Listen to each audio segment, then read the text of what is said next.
Good evening, and welcome to all of you. I'm Keith Rose, your moderator for this evening. I'm happy to announce that this is our 40th Our Health program. It just seems like yesterday when we started in 2016.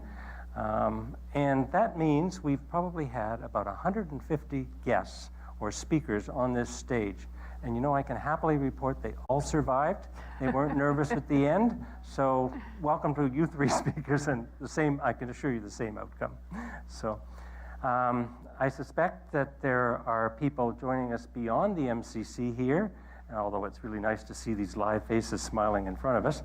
But we're broadcasting on Rogers TV at home tonight, and you can simply pick or by streaming us live on your electronic devices. So welcome to everybody who's joining us on those three sites. So, we've got three speakers in front of us here. Let me introduce our three speakers. Debbie Kashishin. Debbie is the Executive Director of the Hospice Huronia Center and Tompkins House. Debbie has a lifelong experience with working with hospice and end-of-life issues, and that was precipitated by some work or some experiences you had when your father died. So, Debbie, thanks for coming tonight. Thank you.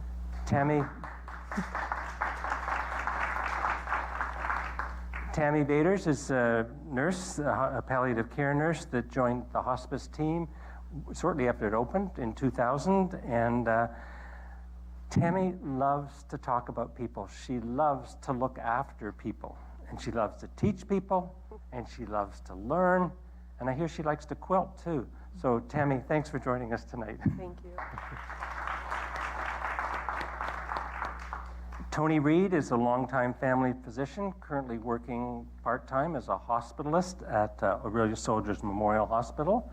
And he's also a MAID provider and a MAID assessor. And I think all of you know what MAID is, but just to be clear on the acronym, M, medical, A, assistance, I, in, and D stands for dying. Medical assistance in dying. I won't go through the meaning of that acronym again, but just for clarity for everybody.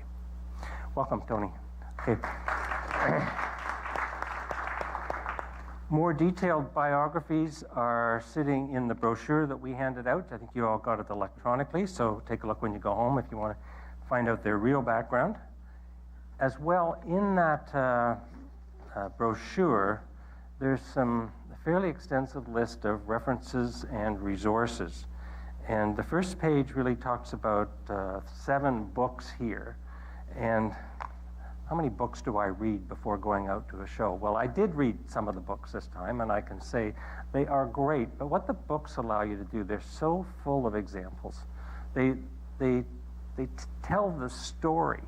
And when I can remember the story, then I can remember the issues behind it. So one in particular, Stephanie Greens from BC, is full of information. I think she talks about her experience with her first 40 patients, but you can just live it. And the other person that we're lucky to have, who's the author of one of these books, is Jean Memorial. Jean, very welcome. Thanks for coming tonight. Jean has a book that's called The Last Doctor, but you're going to have to wait till September. So Jean was a MAID physician and worked at Women's College, and now happily living up here on Georgian Bay. So, well, Jean. The other second page is the resources that are listed, and I want to mention these because they're easy resources to find, and they're very informative. So first of all the hospice sites in this area are listed here. You can Google them, you can go on their websites. Many of them have virtual tours. They're not long and extensive, but you can certainly get a feel for the services they offer and the people that work there. The other one is Dying with Dignity in Canada, a very extensive website.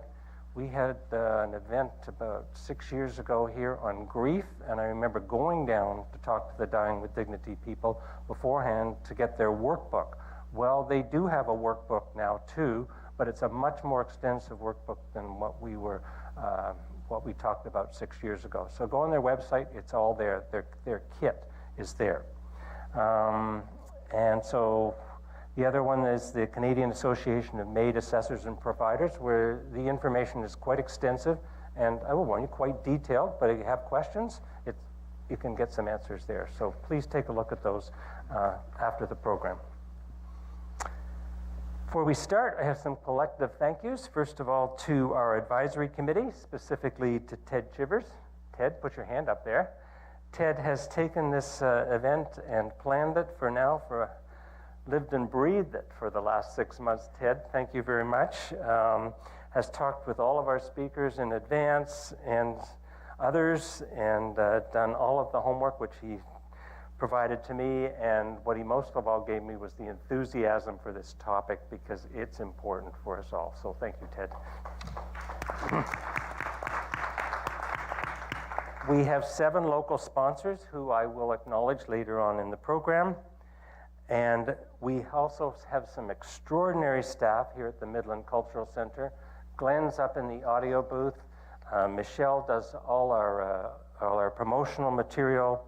And I also want to recognize the Rogers people who were here shortly after 3 o'clock this afternoon to set this up so we could do it live tonight. And to Josh Katova, who's our producer from Rogers. So thanks to everybody who make this happen. Our format is reasonably similar to other programs we've done, but we've got a little less uptight about fitting the time and the different sections in. I do have to finish at, 9 o'clock. I do have to finish at 9 o'clock. So we will be concluding by then, but what we do in the middle is generally what we've done. We have 3 speakers.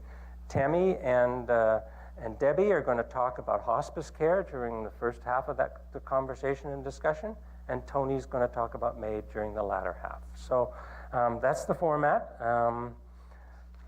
We did have an opportunity to take questions beforehand. We're not doing live questions here at the MCC tonight, but I did receive several in advance. I think in the past we have said you could text your questions or send your questions by email to one of our addresses. I'm sorry that is non-functional after 5 o'clock, but for anybody who sent a question before 5, I've got them, and I'll ask them. Thanks. Normally I do some opening comments. I'm going to keep it really short tonight, and it's really something that I read that kind of put it all together for me. There is no escaping death, so we might as well have some idea of what we're in for and how best we might handle it. It's probably going to be too late once the illness arrives, or once we see the result of our CAT scan or get the biopsy result. That's not the time. That's too late. So our objective tonight is to open up that conversation earlier rather than when it's too late. So I'd like to open with a question to all of our speakers. I didn't tell them about this, so this is spontaneous.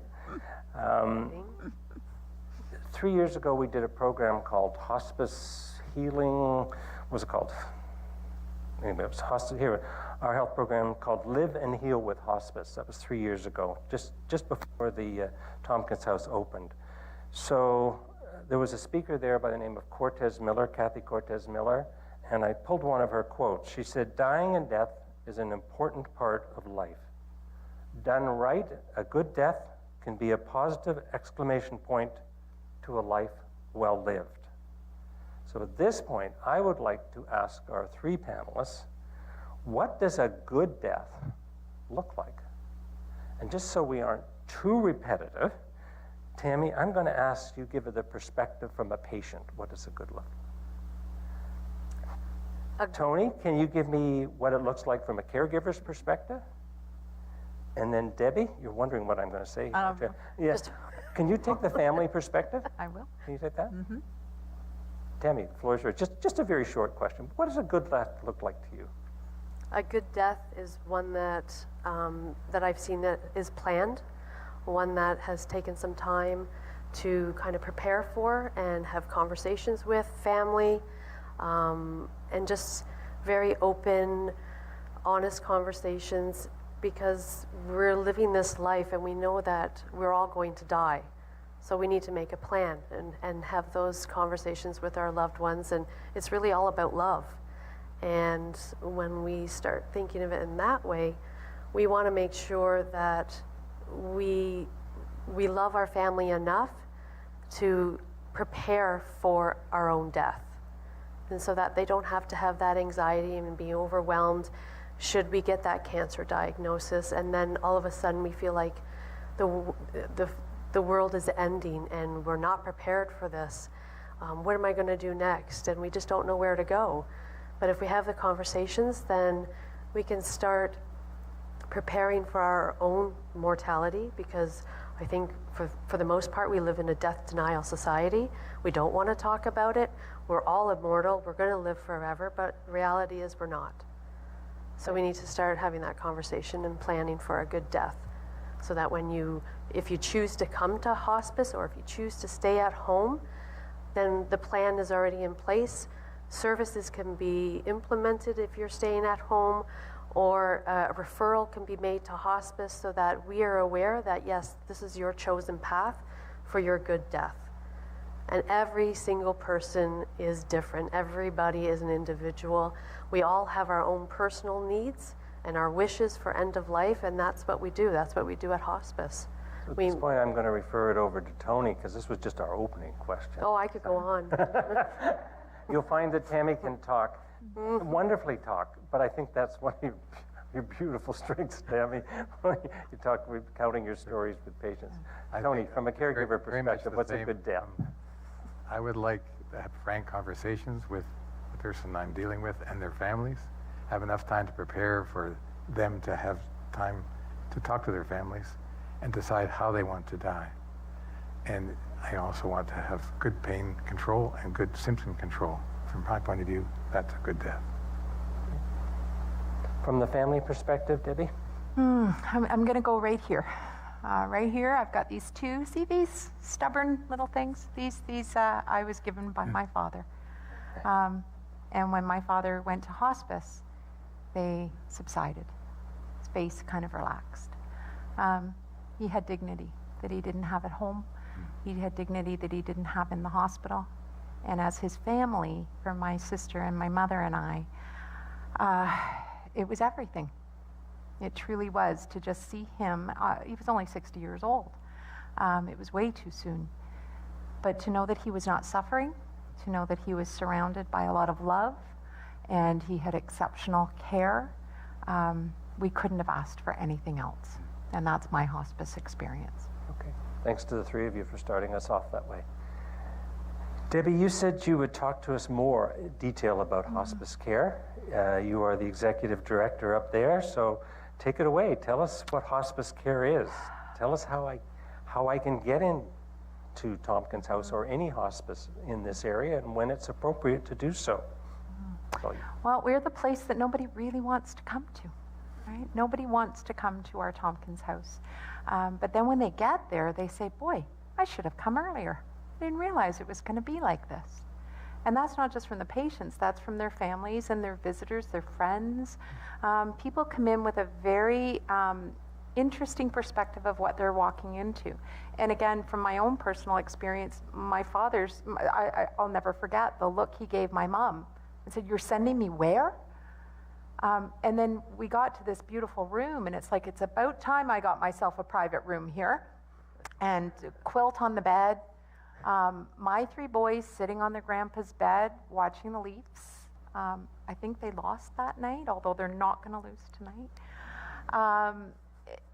It's a place that unfortunately many people in our community will need. 200. We took through our 200th patient this week, and we've only been open 2 years.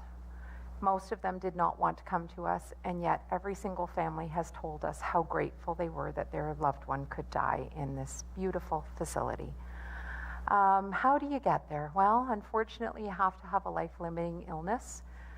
I guess the perfect scenario, or imperfect scenario, would be that you've been battling perhaps a cancer. Maybe it's another progressive illness that you've been living with for a number of years. And you've been told that treatments are no longer going to be effective for you. And so you're having to make that decision about what's next. A lot of people will have the conversation with their physician around comfort measures. What does that look like? I don't want to be in pain. Having conversations with their physician about what this disease might look like towards the end. Am I going to have trouble breathing? Am I going to have trouble, with mobility? Will I be able to eat? What do all those things look like? That's the point in time when you are told that you have a life-limiting illness. That's the time to start to do some homework. That's the time to come and have a tour at Tompkins House. Come and meet with our team, see what's available to you. We have companioning volunteers that come to your home. Everybody wants to be at home. That's where everyone would like to be, in their own bed at home. The reality is most people end up in our hospitals. Most people end up in our emerge departments with a little curtain around you.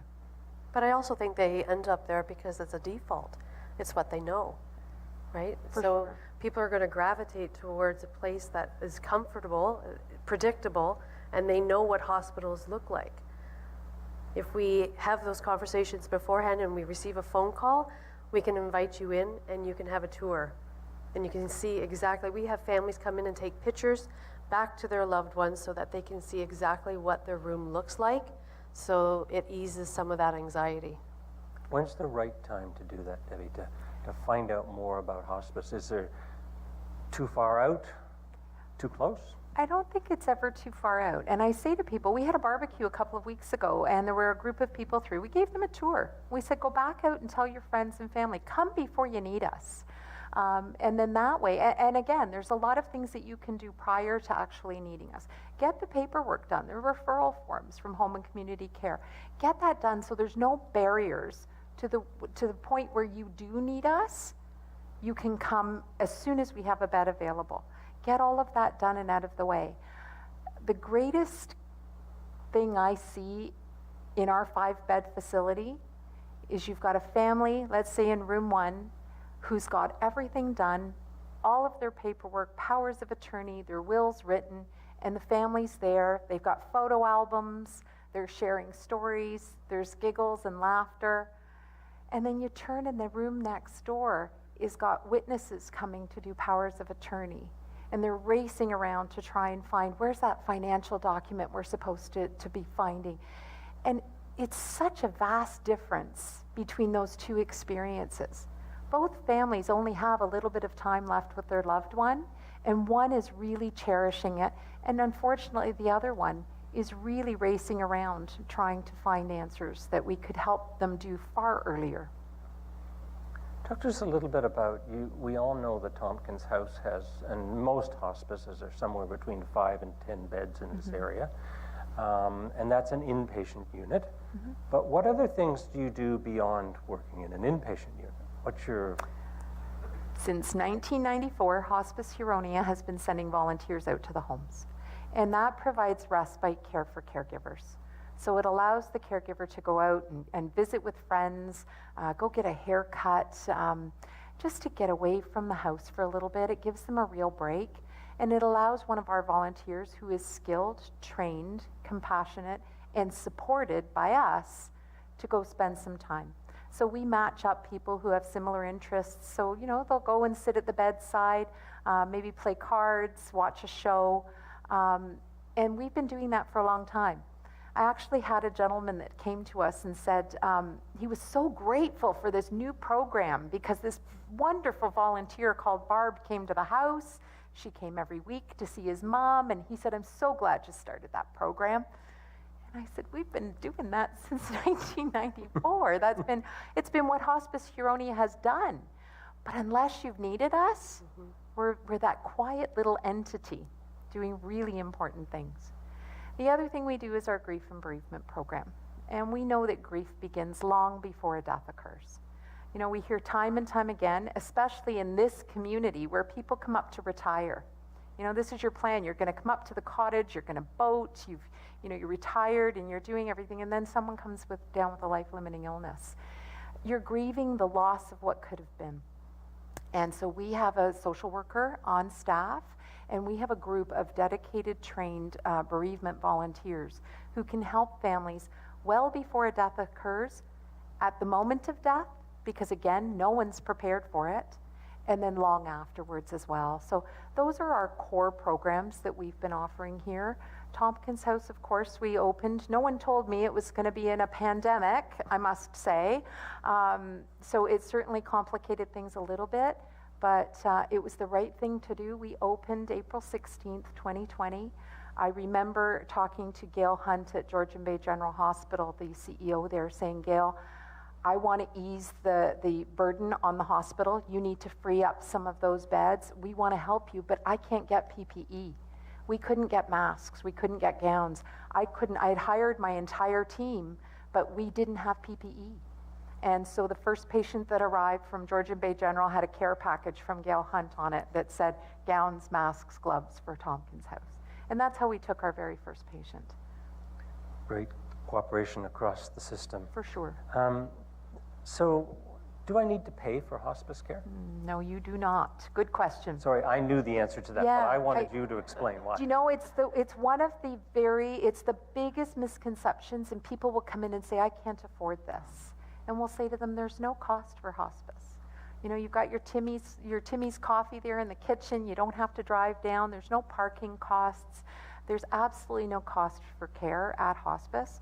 We receive about 50% of our funding through the Ministry of Health and Long-Term Care, and everything else is philanthropy. So, and the goal is that families have other things to think about other than the cost of care. So, absolutely not, and that's a great question. I think it's a misconception for people. They think they wouldn't be able to afford coming in.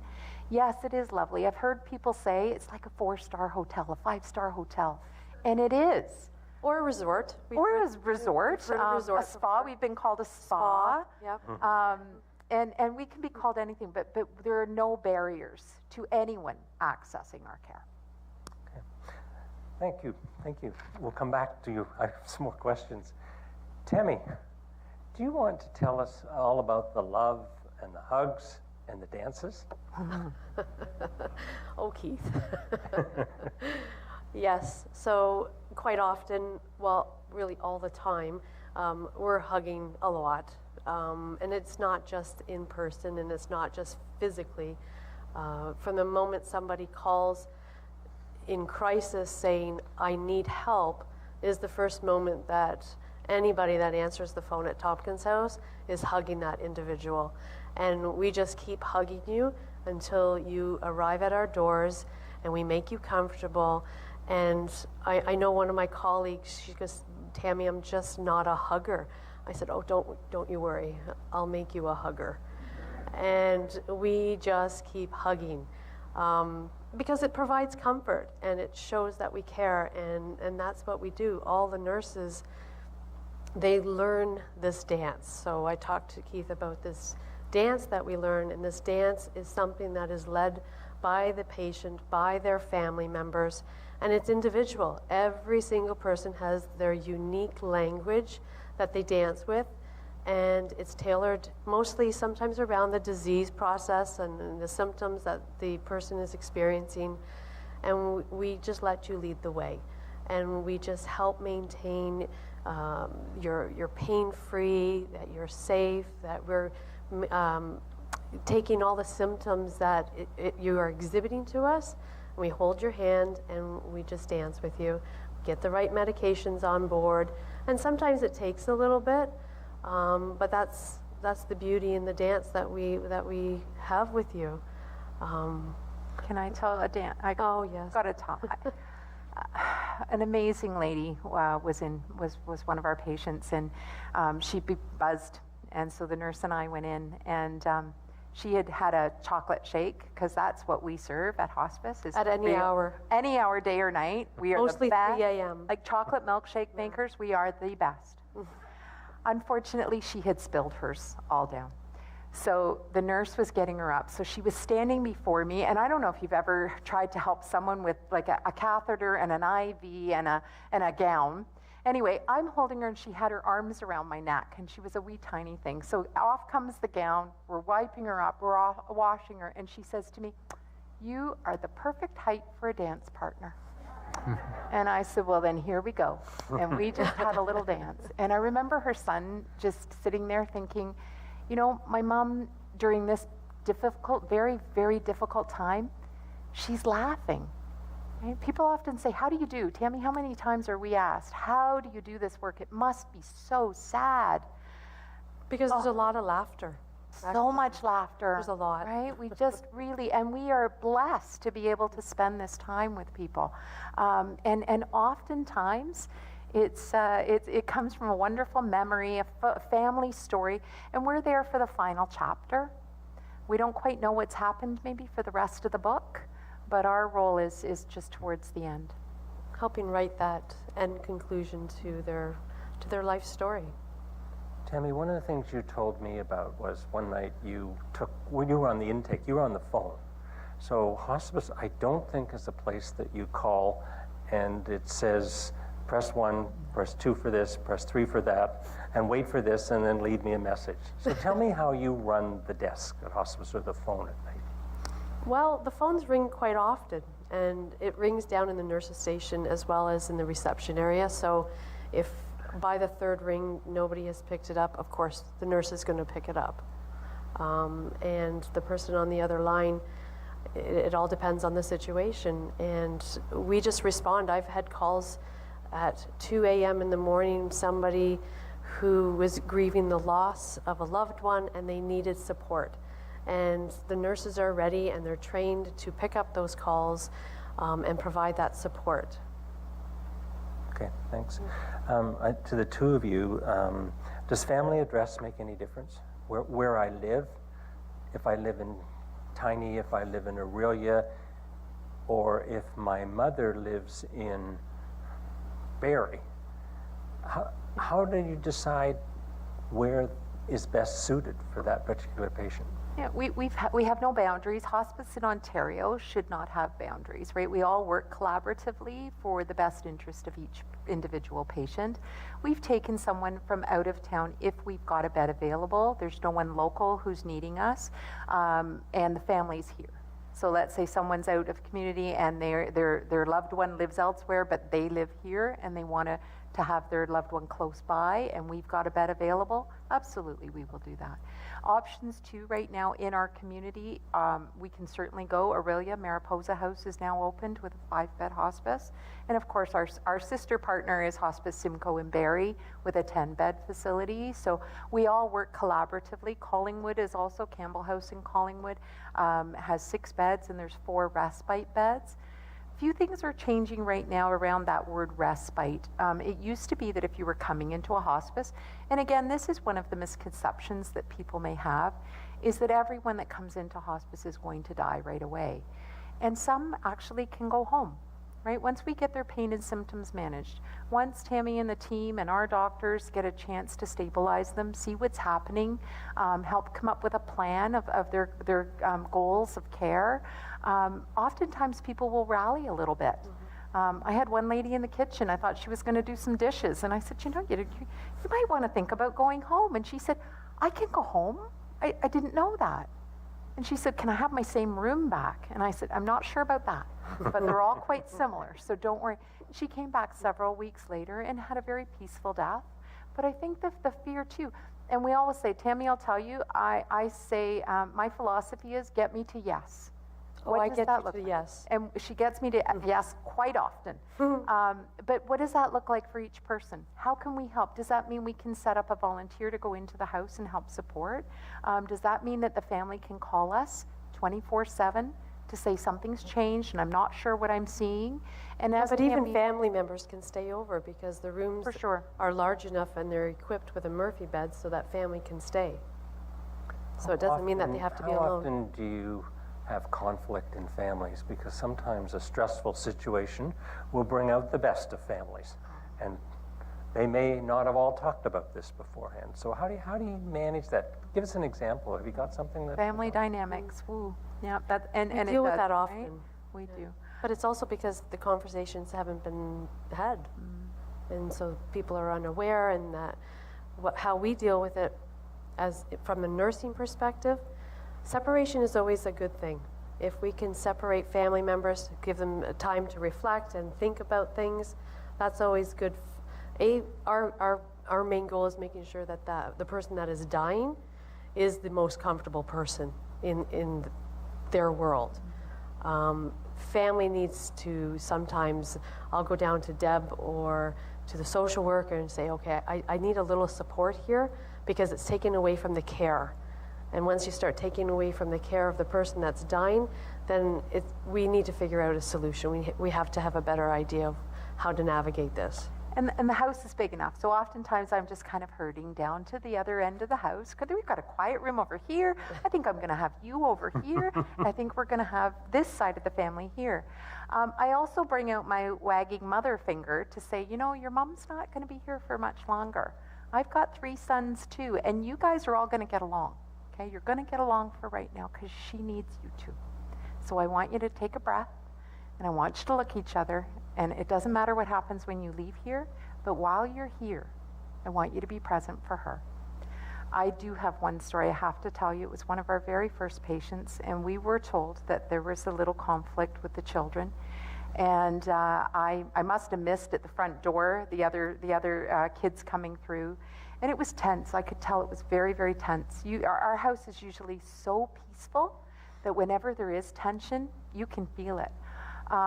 And family went in, the children went in, and the gentleman died not too long after that. And we saw the car out in the back parking lot. And our social worker at the time said, you know, that car, that's the sister. She's been out there for a while now. I'm going to go out and check on them. She was sitting there with her brother, who they hadn't talked for 30 years. And she sat in the car. So Kate, our social worker, brought them out some bottles of water and asked if they needed her. And she said no. They said, no, we're just catching up on lost time. Hospice has that ability to bring that back if families will let us. There's definitely, we can't fix what's been going on for a long time with families, but oftentimes once they can come into the hospice environment, people realize that this is precious time. Okay. And oftentimes it's a beautiful ending. Thanks to the two of you for shedding so much light on what you do at hospice every day. And we've got lots more questions, so I'll get back to you. Tony, do you want to tell us, Thank you. whether this is in the order of which you prepared this, but I'll just put the reasons why you got involved in MAID, what is MAID, what's the philosophy behind it, what's the history, perhaps some legal issues, but keep it really low key on the legal issues. There's only at least one judge in here tonight, and I wouldn't want to have a discussion with him. And the key issues going forward, because MAID is changing, has changed and is changing again. Yes, thank you very much for the chance to speak about something that I really care about, and it's been a great end to my career. It's been giving me some passion at the end. I guess my interest began in the mid-90s when Sue Rodriguez was trying to get a physician-assisted death, and she was denied by the Senate committee. And so I sort of left it fallow. I was a busy family doctor. I'd see lots of people being born and dying, sometimes the same day. Some were good deaths, some were bad deaths, despite my best efforts. So I really wasn't happy. I lived in Belgium for 3 years, and it's a country like ours that's divided into 2 cultures and different religions. And I thought, how did they figure this out? Because Belgium with Netherlands, Switzerland, and Luxembourg all offer medical assistance in dying. So I talked a bit to people there.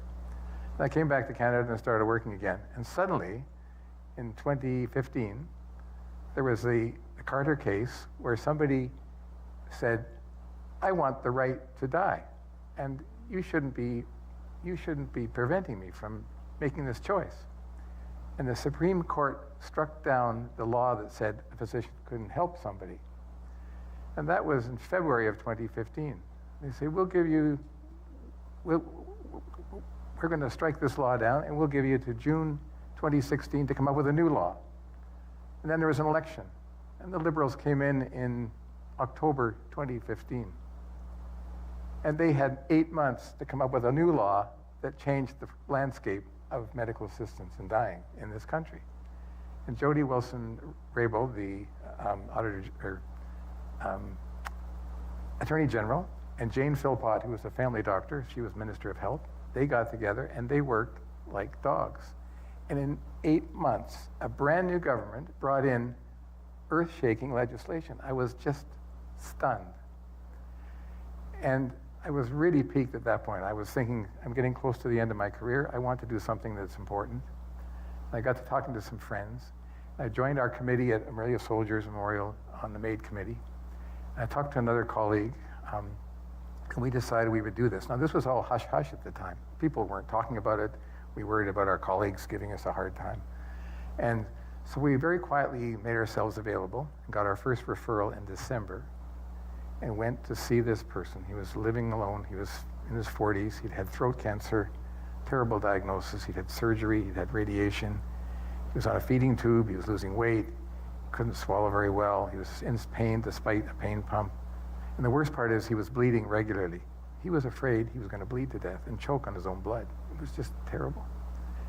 So we both saw him, both assessors, and we certainly passed him, no problem. But then at that time, the legislation said you had to wait 10 days. So we set a date 10 days later and came back, and this guy was all alone on his life. His sister had arrived. She hadn't seen him for 20 years. He had a pastor there and a friend. We talked a little bit about his life, and he had candles going and some music. And then he said, I'm ready. And for the first time in my life, I gave 4 injections, and I ended somebody's life voluntarily rather than involuntarily. And it was very moving. It was peaceful. And he just went to sleep, and he slipped away. And I was stunned. And I still think back to that. And it was an amazing time.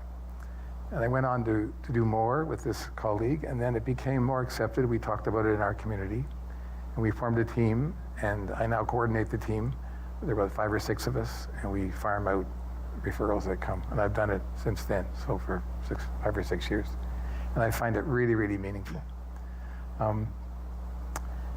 My story began, as I say, with Sue Rodriguez, and then it went through this cycle of actually ending up doing it. And I'm thinking, why do I do it? And I found it's amazing the stories that people tell me about their life before. And then when they get this diagnosis and their lives go downhill, sometimes very rapidly and sometimes slowly. But their stories always move me. And if I were in the same position, I would probably make the same choice as well. So that's what moves me. And people choose it because they want to have dignity at the end of their life. They want to have control. They're afraid of dying. They're not afraid of death. They're afraid of dying. And it takes away their anxiety a lot when you offer them this option. And I think it's part of autonomy. I mean, we offer people a choice to make other medical decisions. Why can't they make this decision themselves? Seems to me very straightforward. And it's part of palliative care. I mean, what palliative care means comfort care. And when you can't do anything more for the diagnosis, you keep people comfortable. And when they come to the end of life, there's nothing more you can do. And even palliative care, which can't always help with every bit of suffering, when palliative care fails, MAID is part of the continuum of palliative care. So that's why I wanted to keep doing it. And I was extremely impressed by the courage of these people. I have only had one person refuse to go through with it, and that person did so because their daughter freaked out about it. A few days later, he came back to me and said, I want to go through with it. So everybody who signed the consent, had the assessments, and hasn't died in the meantime, they've all gone through with it, and they all want to do it. So that says to me that's really important. How is it done? You have to get a consent. And once the consent's done, you have to have 2 assessors see the patient. There used to be in the first law, you had to wait 10 days from when the consent was signed till when it was, when you could actually do the intervention. With the new law that came in March 2021, that 10-day period was waived. So that was really a big improvement. So you've got the consent, the 2 assessments done, and I'll just show you the criteria. Show this up here. I want you to have a look at this. It says, a person must have a serious and incurable illness, disease, or Glenn, disability. sorry, can we have that slide up on the... Okay. And turn down the lights a bit. You can see that. It's okay. So that's pretty obvious. Be in an advanced state of irreversible decline. That's an important one because if they're really going downhill fast, that's really an important one. But this is the one, whoever wrote this was brilliant. She says, experiencing enduring physical or psychological suffering due to the illness that's intolerable to the person and cannot be relieved in a manner they consider acceptable. Now, doesn't that give all the interpretation back to the patient? And we as assessors just have to believe that, or our job is to make sure that that's really what they want. But it gives it all back to them. Whoever wrote that was brilliant. I think just incredibly good. So after that, we can then go ahead and do it. Having time to plan it with hospice is really, really important. These times when the people are in the last stages of dying and they decide they want MAID and it's a big scramble and it's logistically really hard, that's really, really not the way to do it. But if we have time, we plan a date. It feels really weird to say on Friday at 5 o'clock, we're going to do this. But we talk openly about this and say, this is what the person wants. And often the people are just begging us to come at the time. When we finally come, we again ask them, do you still want to go ahead and do this? They say yes. We inject 4 drugs, one after the other. It's over in about 5 minutes. They just go to sleep. It's very peaceful, very quiet.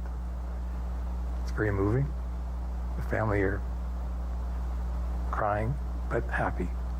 And the person just drifts away. They're not struggling. They're not anxious.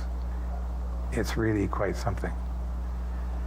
There is now, since the new law came in, a waiver of final consent, which means that if you've had the 2 assessments done and you've picked the date, you can ahead of time say, I want to go ahead even if I'm confused or I'm getting too much pain medication. That can happen. So that's called the waiver of final consent. That does not let you say, I'm going to get Alzheimer's disease in 5 years. I want to have it done then. Doesn't work that way. Children can't still be done. People with mental illness as the only diagnosis can't be done. Those are all for reasonably foreseeable deaths. There's a second track called track 2. That's for people who have a disease that's incurable and causing them great suffering, like severe arthritis. They are allowed to do this, but they have to wait 3 months. And during that 3 months, they have to see a specialist in the field who can say truly that they've tried all options and there's nothing else that can make it better for them. Then they can go ahead and they go through the same process. I think this kind of care is really wonderful because it's family practice, skills, and the art all rolled into one. We have this tremendous, quick relationship with these families. I called it palliative care on steroids because we suddenly are meeting these people, learning their stories, and it's have this intimate time. It's, as Stephanie Green says, it's like a birth. You're delivering somebody from one state to the next state. And I think, in fact, really Stephanie says we should call this a delivery, yes, right? It's a delivery. Do you do that? I haven't, but I used to do lots of obstetrics, but I love that metaphor. It's really No, I meant calling death a delivery. That's her. Yeah. Okay. So for me, it's been a wonderful end of career, career. So it's been really fun. Thank you. How much of this talking do you do to groups? Because clearly you were in this from the very beginning. The amount of experience that you have now makes you a very credible speaker, as you've done so tonight. But how much of your time is getting the word out to others now at this point? It's been interesting. The last 2 years, most of the doctors in our community know who we are as a group. It's not been an issue. The nurses were more accepting than the doctors at first, interestingly, because they actually see how people die. The doctors just write a prescription and walk out of the room. So there's really a good feeling now. It's not been an issue. We've had a couple of rounds, and we had our foundation did a presentation like this. So it's really not been an issue now. And a recent Dying with Dignity poll in 2021 found that 86% of Canadians are in favor. 86%. That's an unbelievable percentage for a country this diverse. So it's clearly on the side of what people really want. How do you go about teaching younger doctors? When you and I were in medical school, which was exactly the same time, Tony, we didn't talk about palliative care then, let alone this was called suicide. This was called murder. Euthanasia. When we were in medical school. So How has this come along for you? Well, I mean, for me, it was see one, do one, teach one. I went to a workshop by Jean Mario was there, and she was explaining about a few things, how it happens, and then we just thought, well, we just got to go ahead and do this. So we learned by doing. We've had some newer doctors join our group. We usually get them to come for the first few, and then they do the first assessment, which takes longer and more time, and they do the intervention, and we come and support them. So that's how that works. How much of a challenge are the legal? Because as I read through some of this stuff, I found it very, very complicated, and I'm sure you've read through it too many times and learned by experience, but how much is that? I mean, each province is different. Ontario has 3 clinician aids. A is the consent, B and the C are the 2 assessments. You have to send all that in to the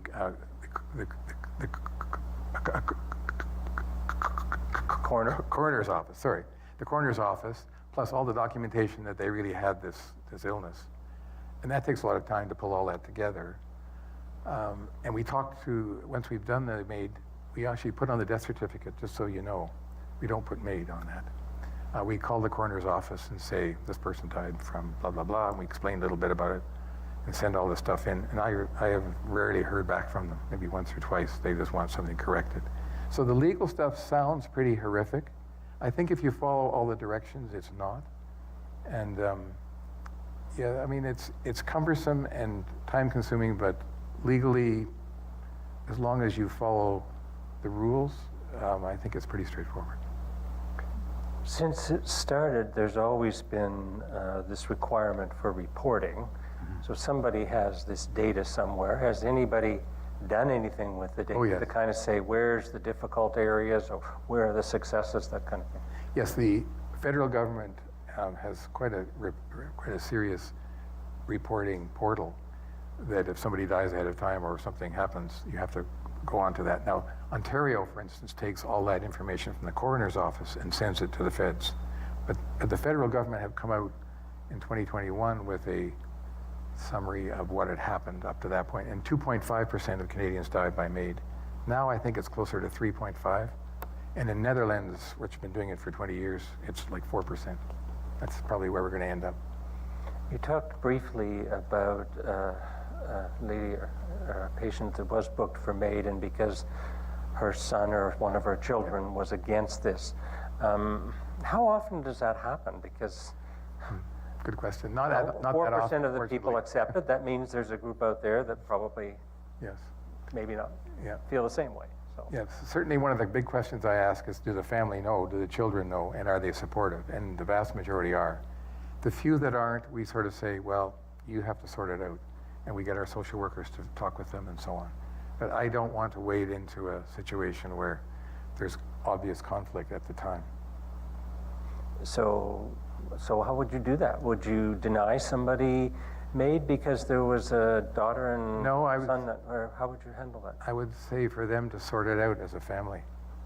Call you back and give them some support, like a social worker, or maybe the PSW who's been going there for some fantastic nurses. Yes, absolutely. And they love the nurses. And we have done some MAIDs in hospice, by the way, a few. We try not to send people there just to have MAID. If they go to hospice and have hospice care and then decide, this is it, then we can do MAID. So a nurse practitioner in Ontario, or I guess across Canada, can do what you do. Yes. How common is it to have a nurse practitioner? Do you have a nurse practitioner on your team? We have one in our team who's wonderful. She's excellent. Okay. I'm not sure how common they are. Okay, thanks. I've got some questions here. So somebody wants to know how MAID is funded. Right. I asked the same question to Tammy. Entirely by OHIP. So OHIP is, go into that a little bit so that people understand it's like a fee for service. Yes, a fee for service. You bill for how many hours you spend going to and from the place and so on. There's no fee for it. And the government pays for this? Yeah, it's just a straight, well, there is a fee for the consultation and so on, and time spent, but there's no sort of big package there's no magic funding for it. It's actually underfunded. Considering the amount of time and energy you spend on it, it's quite underfunded. And I can't imagine, to be honest, I'll express my own opinions. I can't imagine why anybody would want to do this for money. No, you don't do it for money, that's for sure. Okay. If a Canadian doesn't meet the federally stipulated guidelines for MAID, can they get a referral to go to one of the countries across the way? Can they get a referral to Sweden? Can they get where else to do? Switzerland, Belgium? Where else would they go? Can they get a referral? I think only Switzerland takes people from out of country, Okay. as far as I know. Okay. And are there people that need to go there now, or is that pretty well Pretty remote. stopped? There's one lady I denied. She had a symptom that was very bizarre, and I didn't deny it, and she went to Switzerland. Okay. I won't go into the details, but it was clear that Is there anything else that you like to have in place that you talked about your patients beforehand? Like, do you go into the wills, the advanced directives, the make amends with your children, have things organized? Is that part of your job on this, or how do you manage that? Because sometimes you might be the only consultant near death, right? yes, I mean, I like to ask them where they want to do it.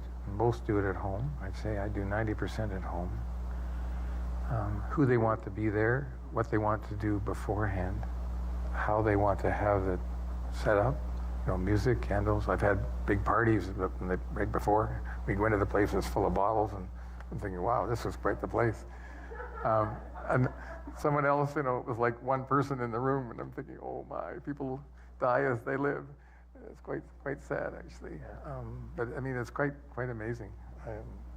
So those are the kind of things I try to think about. Also, you want it to go well. I mean, you've sort of promised this, that it's going to be peaceful and quick and painless. And so you have to get all the paperwork lined up. You have to get the nurse to go there and put the IVs in. You have to have the drugs there delivered. You have to arrive at the right time. You have to make sure everybody's there. You explain to them what's going to happen. Any last minute goodbyes, go and talk to the patient. Are they still want to go ahead and do this? It's a bit of a performance. It's like choreography, like this sort of. It's like dancing with them. Yeah, and you want it to go well. And if it does go well, it's good. A few times we've had trouble with intravenous's, and that's not fun. But most of them go well. But it is a production, yes, for sure. But your colleagues, you said that this is reasonably acceptable, but I have heard stories that patients go to their doctor, and their doctor, for whatever reason, or whoever they visit, doesn't actually agree with this. And so how can they proceed, or how can they have the conversation elsewhere? Or how do physicians who are saying, I don't agree with it, how do they support the patients in this situation? How does that work? Yeah, I think it depends on the community. In our community, we have physicians who don't want to do it, but they know they know us, our group, so they'll refer someone to us. Alternatively, if somebody's getting palliative care in the home, a PSW can talk to their nurse practitioner, and within each LHIN, there's a nurse practitioner for palliative care. That person has made referrals to us, so they can go sort of around the family doctor. Okay.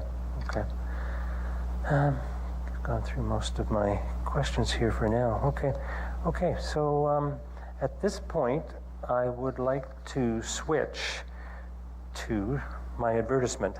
So I want to thank our sponsors, and I want to tell you about the next program. So if I could have those slides up.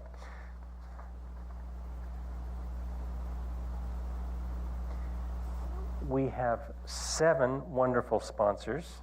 They provide the money so that we can get out our promotional material, so that we can meet at a hall like this, and it's wonderful. These sponsors, many of them have been with us 5 or 6 years and are continuing to return next year.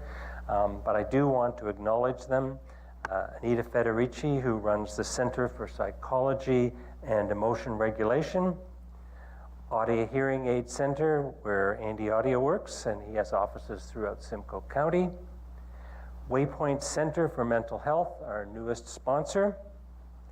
Hillcrest Village Care Center, a long-term care home on the east side of Midland, managed by the Inns family. Mink Insurance, led by David Mink, now known as the McDougall Insurance. Georgian Bay General Hospital, a longtime supporter of our program. And the Lipton Group, thanks to Lois Lipton. The Lipton Group specializes in commercial property investments and real estate and business brokerages. Please give a big hand to those very dedicated supporters of the program.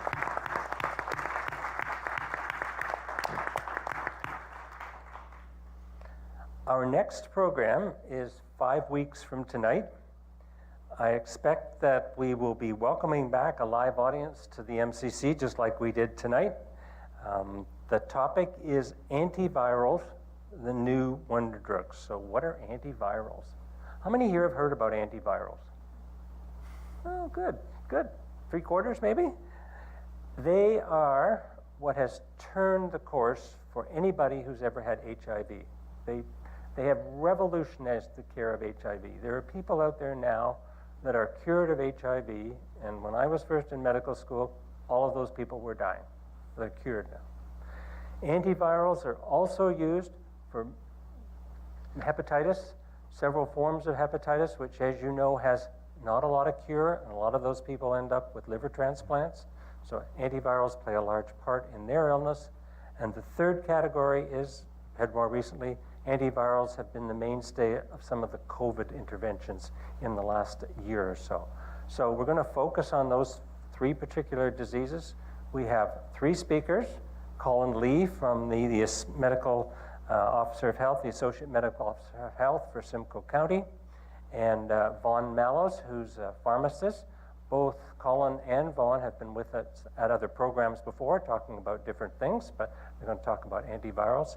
And we also have a lady who's lived with HIV for several years and is essentially, as I said before, is cured of HIV, to tell her story and the wonderful difference it made. So some very different diseases, but all their treatment and their outcomes, their positive outcomes, are based on antivirals. So come and join us 5 weeks from tonight. I also want to put a plug in for all patients who might need blood or wish to donate blood. So the next clinic in this area, I promised MCC I would do this, is going to be held here at the Midland Cultural Center, and that's on June the 4th, just a week before Butter Tart Day. That's from 9 a.m. to 1 p.m. right here at the Midland Cultural Center. If you just go online, you can register, you can do all the things you need to do to take part in that. Bottle of blood for people goes a long way today. So my tip. So at this point, I get to return to ask our wonderful panel here some questions that people have sent in. I've got a list here somewhere. As you can tell, I'm scrambling to find it. So one question.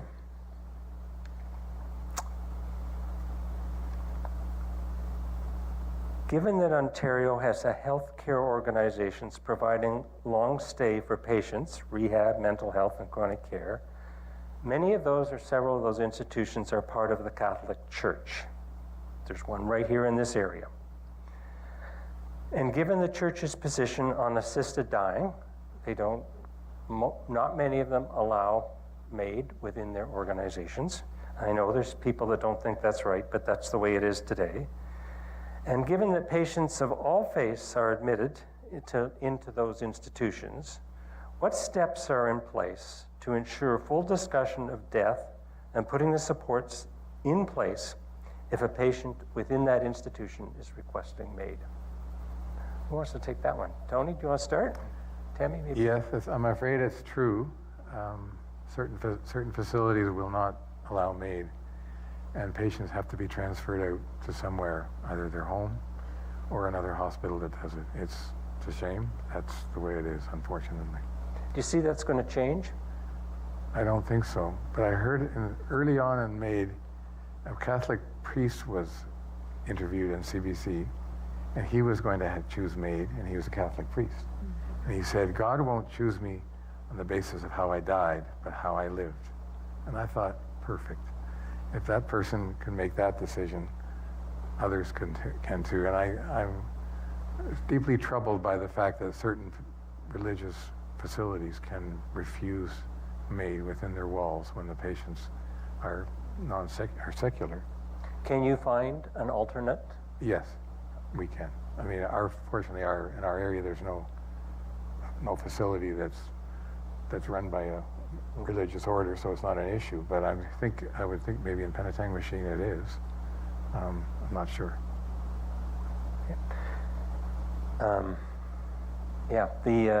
The calls to Waypoint, I'm assuming until the legislation around mental illness as being an acceptable illness would be quite small, probably. Anybody. Yes, at the last revision of the made a law, it's Bill C7 in March 2021, which took away the 10-day waiting period and put the waiver in place and track 2. That one said we have 2 years to sort out what happens to minors, what happens to people with mental health only issues, and potentially cognitive disabilities. You can't sort of book it now for 2 years from now when you're gaga. So those things have been left, and the clock is ticking on those 3 issues. They have 2 years to sort them out, and then the restrictions come off. So you theoretically, after that, could do it into those groups of people. So there are groups working on those at the moment. Okay. Somebody says, I'm curious what is listed as the cause of death on a death certificate. So you said earlier it's not made. So what do you put on as cause? It depends on the illness. Cancer, respiratory illness, whatever, neurological illness. So the second part of this question is, I think, the reason they asked it. Does this have any direct influence on a life insurance policy? None whatsoever. None. Completely irrelevant. Okay. Thanks.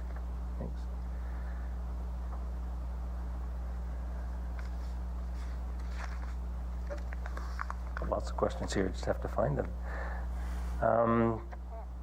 Tammy and Debbie, religion and culture. Does it play a role in the type of hospice care, or the type of patients you get, or the type of requests that you get when patients are admitted? I'm sorry, missed the first. Religion or culture? How much of a difference does it make, and how do you manage it? The big part of when we bring anyone in is to really try to understand a little bit more about them. So Tammy and her colleagues will spend time during admission. Oftentimes, and everyone's a little bit different, but towards the end of life, faith sometimes comes back, right? Sometimes you could have someone who hasn't practiced a religion for a very long time, and all of a sudden, out of the blue, would like to have a visit from a priest, or would like to have someone that they can talk to. They're not quite sure who. Of course, here we have a very large Indigenous population, and that culture is it's got a beautiful end-of-life philosophy. Hospice is about, we help people with all of their psychosocial, emotional needs. And so it's up to the person, and Tammy can speak to that when you do it in admission. Oh, yeah. Quite often that's when we start learning about who they are and what their wishes are and what's most meaningful to them at end of life. And like Debbie said, a lot of the times faith will come back to a person if they haven't practiced in years. That's okay. They may want to have that visit with a priest. They may want to have their last rites, just because that's going to provide them comfort.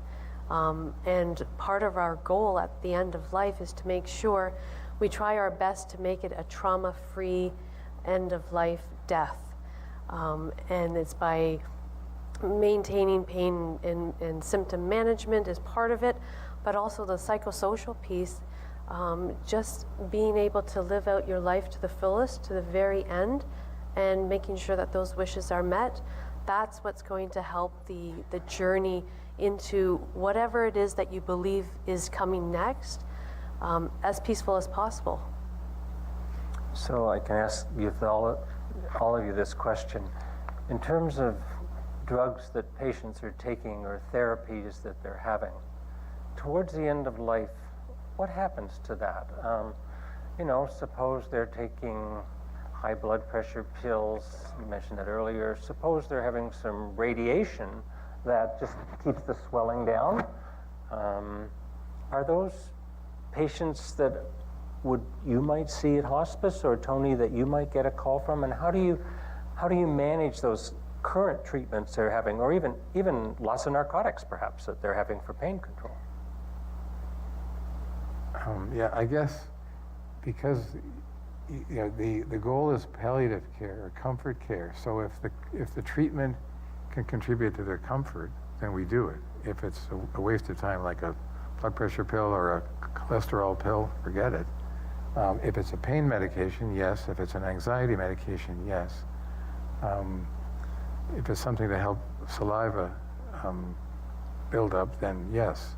But anything else, no. Radiation, yes. For pain control, yes. But for cure, no.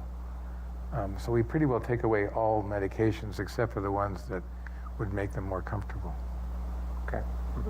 If I could just say that, in my personal experience and our experience with hospice is, sometimes it's for the family. Very personal, but my mom wanted my dad to continue to have his antidepressant right up until the very end.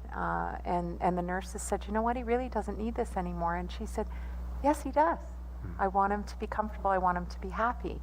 And so in a hospice philosophy, we oftentimes will go with what's important for the family. And the nurses have these conversations. The doctors have these conversations. What is the goal? Why are you taking the medication? What is it helping you with? But again, get us to yes. Help us to understand why. There's never a hard no at end of life. And these are ongoing conversations. This isn't something that happens upon admission. These are conversations that are continuous, because the status of the client is going to be changing every single day. So we're having these conversations daily with the patient, with the family. And I go back to that dance I talk about, because that dance is forever changing. The speed changes, the steps change, and we alter our care based on the needs of that person in those moments. Okay. And you'll notice too, oftentimes, so a patient may come in taking oral medications. I've heard families will say they've heard that as soon as the patient goes on to a pain pump, it's not very far along than that they die. They die when they get a pain pump. And oftentimes it's more about that the disease has caused them maybe not just be able to swallow as well anymore, or that it's just not hitting the pain the way it used to. So oftentimes that's where nurses and doctors in hospice will have conversations. They could change a medication plan in a matter of hours based upon what they're seeing in their patient. So they may come in, they may make a choice and say, okay, we're going to move to this medication and this is why, and then reassess that the next morning. It's fluid, it's always changing, and it depends upon how the body is reacting. Okay. Yes, sorry, go ahead. Yeah, some people think intravenous fluids should be continued so the person won't get thirsty, but apparently that doesn't make much difference. If you keep their mouth moist, you don't need intravenous fluids. And part of the dying process is having the blood alter its potassium and so on, and its electrolytes, and that probably will kill them. And that's what happens normally and physiologically dying. So that's the beauty of a natural death. That's right. It's a big question for us, though, doctor, that we get where people will say, well, if we're not feeding them and we're not hydrating them, are we not allowing, and it's a teaching moment for people. That's right. We don't give a newborn a piece of steak because their body isn't able to process it. But you think culturally, think of all the cultures out there that and all of us, feeding is how we show our love. It's how we care for people. And especially if that body's become quite frail. So it's one of the most challenging things. But we had a grief client who, they lost their loved one because, I'll never forget hearing this story of how this gentleman had battled cancer so many times, and he choked on a sandwich.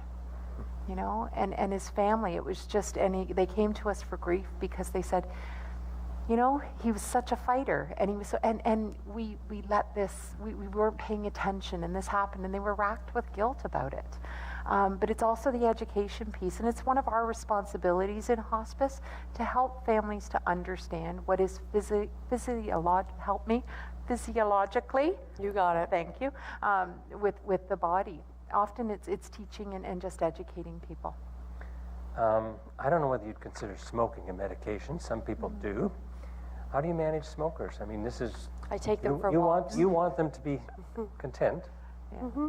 What do you do? There's designated areas at our hospice, and we just make sure that, again, it's that philosophy, living life right to the end of your life. And if you're, like I said, I had a lady who quit smoking just before she came in because she was dying and she shouldn't be smoking. Well, she came in and I asked her, I said, "Are you a smoker?" And she said, "Well, I used to be. I quit 2 days ago." Well, okay, that doesn't make sense to me. I said, "Is it something that gives you pleasure?" She goes, "Oh, I just love to smoke." I said, "Well, I think you should get a pack of cigarettes and I'll take you out to the patio." And the biggest smile came over her. Her eyes lit up. And that's what is most meaningful at the end of life. It doesn't matter if you're a smoker or not. Whatever brings you joy, that's what you should celebrate right to the end. And no judgment. Hospice nurses, there's no judgment, right? I've made several cocktails at 2 a.m. And I do it proudly, and I learn everybody's, their preferred drinks. And that's okay. There are little bar fridges in the room, actually. Same experience, Tony, in your celebrations, when, I don't want to call them celebrations, your deliveries when you're, that people get to smoke and do what they want to do. And most of them happen at home, so they can do whatever they want. I just make sure they don't have oxygen when they're smoking. Yes, but other than that, true. Key point. they can do what they want. But whether it's at home or it's at the hospice, we treat the hospice like a home. And in the moment somebody moves into the room, it is their home. And pictures go up on the walls. Favorite blankets are brought in. Flowers are brought. Pillows, you name, whatever provides comfort to that individual, that's what's brought into the house. Yes. I'd just like to add how wonderful it is to be in hospice. I mean, compared to a hospital bed where you're sharing a room with somebody else and it's sterile and horrible and you can't visit now because of COVID, they can go to a hospice and they can visit like home, and it's a much nicer place. The staff look after all the sort of basic needs, so the family are relieved. It's fantastic. I mean, why would you stay at home? I have one funny story for you, Tony. So we had a lady that's in hospice, and a family member decided to come and spend the night, except they snored all night long and kept her up. And she was very bitter the next morning. And when I came on shift, I said, "What happened last night? You're looking rather tired." And she says, "So-and-so snored all night." I said, "Well, we'll have a little chat. And maybe they can come back another night or whatever." Okay. What are the major source of your referrals? Tony, let's ask you that first, but to tell you. Most are cancer. 70% of referrals for major cancer. About 15%, 14% are cardiovascular, end of life. About 10% are respiratory, and about 10% are neurological conditions. That's roughly it across the country. So that's the diagnosis. What I was actually asking is, who do the referrals come from? Do they come, you talked about family doctors in the area. Mostly family doctors, yes, and from the LIN, nurse practitioner, palliative care nurse. Okay, so is it, I thought I read somewhere there's a LIN number you can actually call if you want, and you will get referred to. Home and Community Care is working right now on something called a common referral form. And it's available right now in certain regions throughout Ontario, and our area is working on that. You'll be able to get that form available. There should be no barriers. Paperwork should never be a barrier to anyone coming into a hospice. So talk to your home and community care. Normally, if you've been deemed palliative, so let's say you've left RVH Hospital, you've been getting treatment at the cancer center, and you're being sent home, normally you will be now partnered up with a care coordinator in the community, and they'll be the ones who will help with PSW support, with getting nurses into the home. If you need a hospital bed or a commode chair, they're the ones who arrange for all of that. So most of our referrals do come through home and community care. When we started out, just because it was, we were new, most of our referrals were coming straight from hospital. Sometimes they were already admitted into a unit. Other times they were coming directly from the emerge department. The whole goal of a hospice opening is to keep people out of hospital, right? To free up those beds. You know what it's like sitting in emerge and you're waiting there for hours and hours. It could potentially be because you've got someone who's in a bed that could be elsewhere. And that elsewhere in this community, we are so blessed to have these 5 beds. Not every community in Canada has it. So we are so fortunate to have it here. Okay, thank you. Thank you. Somebody asked here, if your only hospice can't accommodate a request for admission, you've only got 5 beds, and I'm sure you have ups and downs, can requests be made to other regional hospice centers? For sure, absolutely. And the goal is always, we call our partners all the time. Some people will say, like, how far would you be willing to go? You know, you're not going to send an 87-year-old around to Collingwood when her partner is not going to be able to drive around to see. So we've got to try and meet people where they're at. But yes, we do work collaboratively with our other members. And again, we know that people want to be at home. The more they can, and people worry, well, you've only got 5 beds. What if there isn't a bed available? We don't have a bed wait list. There is a registry. So anyone who has been deemed palliative in this community goes on to a referral roster, if you will. And every day, our nurses are communicating with our hospitals, with the care coordinators to see who may need us next. If someone's in a hospital bed and they're safe, but someone's in the community and they're struggling, we're going to take that community person first. Oftentimes the reality is you could end up with them and the caregiver going into the hospital. We don't tend to take people directly from a long-term care facility. Again, they're in a safe, good place getting medical care, but we will take them from a retirement home. If the beds are available, we make the bed offer, and then home and community care will arrange for transport. So it could be a non-urgent transport. Occasionally it's calling directly to 911, whatever the situation is. Tony, do you get referrals from hospitals and long-term care? Long-term care, no. Well, sometimes. And retirement homes, I've had a few. Mostly people are in hospital and their family doctor calls me and saying, so-and-so's getting pretty bad, can you see them? That's where the most come. Some come from the LHIN. Okay. Is 5 beds enough? It's a great question. I would say right now, yes. We have, as you said, the ups and downs. There are always COVID has created a lot of challenges. Mm-hmm. Our biggest issue right now is late diagnosis. Yes. And I'm not sure if you're seeing this as well, Doctor. Absolutely. People are going for, right, a routine colonoscopy and coming out with a stage 4 lung cancer.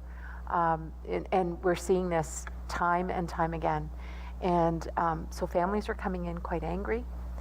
They may have only had a recent diagnosis a short time ago.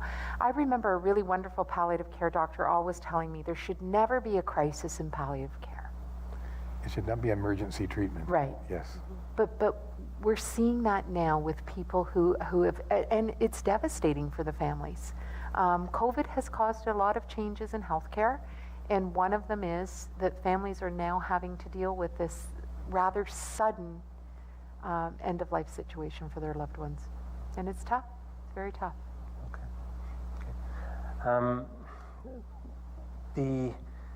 One of the gists of several of these programs that talk about end-of-life and preparation is for people to have power of attorney for personal care, choose a substitute decision maker, and include some advanced directives. Often advanced directives are things like, I don't want to be tube fed, I don't want chest compressions, I don't want to be intubated or in an ICU.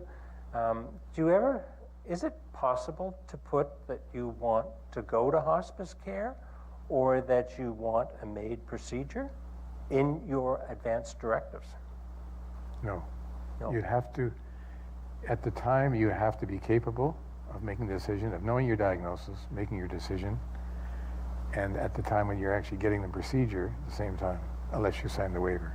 But you can't write it down ahead of time. No. And the third party cannot do it for you. That's really important. So a power of attorney cannot say, yes, this person should have maid. The person themselves have to say, I want maid. Okay, Unless so they not sign through a it. substitute, but could I put it in my own power of attorney so that actually when you put it in a power of attorney, people know it's there. They know it's your wishes, right? Right, but you still have to be the one who says so. Either one. Okay.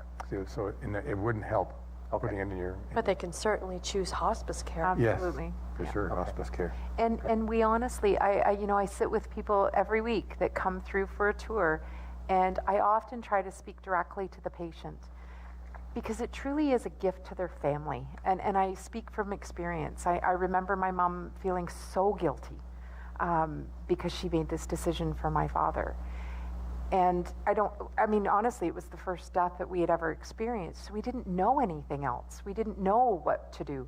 But if the decision had been his, stubborn Scottish man who made his decisions his whole life, and now all of a sudden the most final decision was being made for him. I've often sat with people and said, when would you like to come here? What does that look like for you? And oftentimes people will tell us, if I can't get up to go to the bathroom by myself anymore, that's my line in the sand. And we have the line in the sand conversations for people.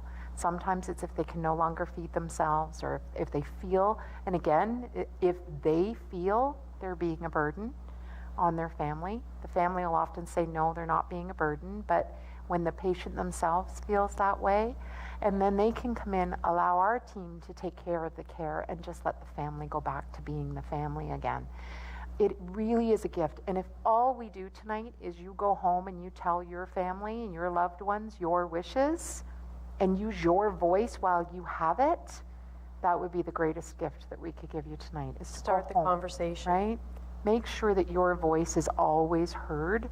I would tell you the most frustrating conversations for us is if someone has come into hospice, when you're talking about MAID, our hospice, like many in the province, we've struggled because hospice is, our philosophy of care has always been we will not hasten death or prolong life. We allow a natural death. And so, of course, medical assistance in dying has created a new conversation for us. But it's not about us. It's about the patient. So here locally, we've done what a lot of the other hospices have done is we don't participate in the procedure itself. So an outside physician like Dr. Reid, there's also several physicians locally that are MAID practitioners. They would come in and our nurses don't participate. So an outside nurse would come in and they would perform that. Our team takes care of the patient right up until the procedure is done and then does post-mortem care and gets the patient ready for funeral home. But we're there. And honestly, my job, I put the kettle on. Right? We put the kettle on, we let the family sit in the moment of what's occurred. We haven't had a lot of MAID procedures, but our decision was that we would never send anyone home. We wouldn't say, I'm sorry, but we're gonna have to ask you to leave and you're gonna have to go to a hospital or you're gonna have to go home. So we don't celebrate how they died, we celebrate how they lived.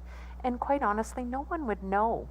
We light candles after someone's died, no matter how they've died. We have honorary walks of life for every single person that dies at the hospice. And we wrap a quilt around them as they leave, and we hug the family. And sometimes there's a song played, sometimes there's a quote that's said, sometimes it's just in silence. But each staff member will walk with the family, with the person that has just died, and we'll walk them outside and we'll honor them. So it's come time. This has gone quickly, too quickly. Do you have any final comments, or did we miss something that we should have, that people should know? Key messages, final comments, or did we miss something? All in a very short period of time, please. I would just say, don't hesitate. If you're struggling at home with a family member that has a terminal illness, or if you're just not sure of what hospice looks like, then give us a call. Let us give you that initial hug. Let us bring you in and have tea. Like Debbie always has the kettle on. There's always freshly baked cookies, which is fantastic, sort of. But But it's comfort, and that's our goal, is to provide that comfort, care, compassion, empathy. Don't hesitate. Give us a call and come and have a chat with us. Tony, any final comments or anything that we have missed in our... Right, so again, MAID is not an emergency treatment. Plan ahead. Use the time wisely, and there are other options when it's going really badly, but MAID should not be rushed in the end. Use that time, and it's lovely time when you can really celebrate life. Okay. Tammy, anything to add? I would say, yeah. Debbie, I did well all night. You did well all night. You did so well. I would say my husband and I are building a house. I think we've had more conversations around our kitchen cabinets than we have around our end of life. You know, we all think that we're going to live forever, and we all think that if we do die, it's going to be quick, and it's going to be, you know, we're not going to have time to even think about it. The reality is, most of us will have some sort of a life-limiting illness that we'll have to deal with. Make sure you're talking to your families. I know my kids will say, oh gosh, here she goes again, talking at Thanksgiving dinner, here we go, Mom wants to be buried in her pajamas, we all know. But you know, I hope that at that time, my boys will have a smile and a laugh, and they'll think of me, I don't know, with a giggle in their heart and with warm memories. This is precious time for all of us. And when you let hospice into your life, and you let compassionate doctors and nurses into your life, I also want to say amazing volunteers. We have over 100 volunteers at hospice doing all types of amazing things. We couldn't do it without our volunteers. They do all the baking, I do the kettle, but think of them out in the community. The unsung heroes who sit at the bedside, sitting vigil with people. They're remarkable. And we're so fortunate to have so many wonderful people in this community who have made hospice their charity and their charity of choice to help us. Great. So just before I thank all of you and you, the audience, I will announce that take the opportunity to watch this program again. It does air on Rogers TV about 10 times a week in your local community channel. Or you can look at it on YouTube. It's around. So just Google YouTube Simcoe, and you'll see the program tomorrow again if you need a refresher. Or perhaps you want to send it to some of your friends. So we're most pleased that we have the ability to send this information out widely to reach a large number of people. And if you want to be part of that process, we'd most appreciate it. I want to thank our audience for being here, not only in front of me here at the MCC, and I'm sorry I can't see your faces because they're masked, but from your body language, I felt good about tonight's event. I hope that we have done what we intended to do so that you understand the options for a good death, and that it makes you feel more comfortable when you have this conversation with others in your family and with yourself. So that was the intent, and I hope we've achieved that. To our speakers, wonderful. None of us knew each other beforehand, and I think we all came together. You all have a significant background, professionally different, each one of you, but in terms of the Call the Rogers TV viewer response line. Email us or connect with us on social media.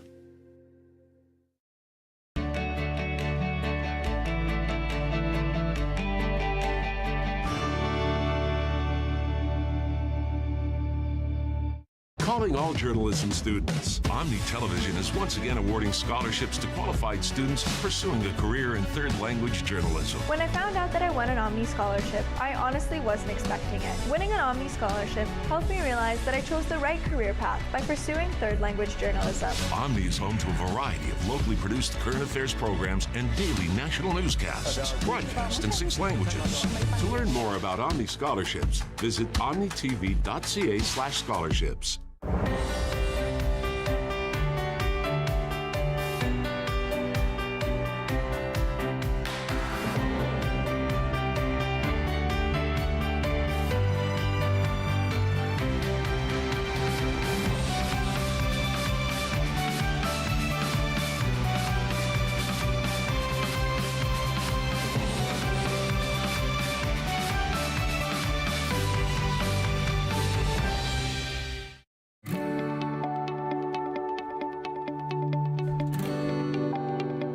This is Rogers TV, Midland.